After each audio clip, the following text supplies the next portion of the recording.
What's the biggest threat to democracy today? Charity. It may seem extreme to call charities the enemy of the people, but as the long con plays out, that is exactly what thousands of them have become, especially those run by billionaire oligarchs.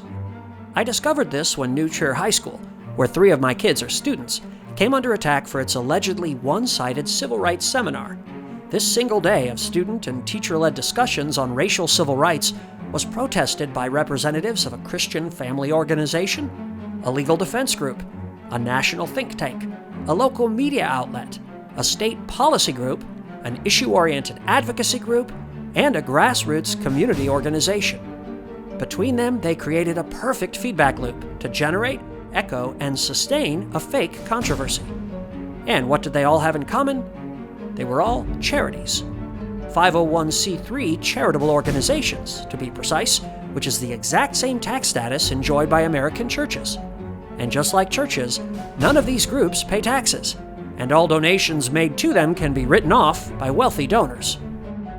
Apart from the grassroots community organization, which turned out to be funded by a different local billionaire, the rest of these groups all shared one notable donor, the Ed Uline Family Foundation, which that year alone handed out more than $13 million in grant money to these and other quote-unquote charitable organizations. The Uline family business is Uline, a leading retailer of storage and packaging materials. You might not have heard of founder Richard Uline, who, like many billionaires, likes to stay in the shadows a bit, although in 2018 he did make one notable foray into the national spotlight. The Republican Party's nominee for U.S. Senate from the state of Alabama stands accused of molesting a child. Dick Uline was the single largest donor to the Senate campaign of alleged child molester Judge Roy Moore, and most of his donations came after Moore said America was better off when families were united, even though we had slavery. Then they started to create new rights in 1965. And today we've got a problem. Now, Dick had to make these contributions out of his own pocket, because charitable foundations can't fund political campaigns. But the Ed Uline Family Foundation can fund nonpartisan groups, wink wink, as long as they focus on public policy, even when such policy positions are virtually indistinguishable from political attacks. Just like the groups they fund, these types of private family foundations are 501c3 charities, and they provide significant tax shelters to wealthy individuals while still allowing them to maintain control over family assets. With such notable names as Koch, DeVos, Mercer, and Walton, family foundations have become wildly popular with the billionaire class, and have become a primary mechanism for funding a wide variety of political groups.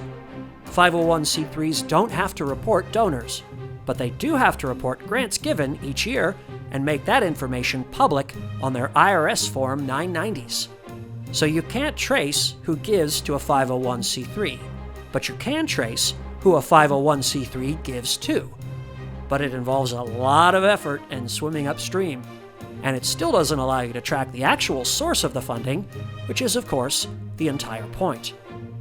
Thankfully, the separation of church and state means that tax-exempt charities and churches can't fund political causes. Yet. Believe it or not, the Trump Tax Bill and Jobs Act of 2017 would have changed that. That particular provision of the tax bill was only blocked from going into effect by a last-minute parliamentary maneuver by the Dems during the reconciliation process. Today, family foundations and donor-advised funds spend billions and billions of dollars on thousands and thousands of charities which exist primarily to argue for lower taxes on the wealthy. The old adage that you've got to spend money to make money has certainly proven to be the case, especially when the money you spend is all tax-deductible. Since the 1980s, conservative charities, the Heritage Foundation, the American Enterprise Institute, the State Policy Network, and ALEC, to name just 4 of the tens of thousands of such charities, have argued that if government stopped taking so much of our money in taxes, prosperous Americans would be more than happy to fund the charities they care about. And since the 1980s, we've seen the rates of homelessness, addiction, and the uninsured skyrocket, while the concentration of wealth piles up in the hands of just a few dozen families. For the billionaire oligarchs, all charity begins at home and is the exact swindle that we refer to as the long con.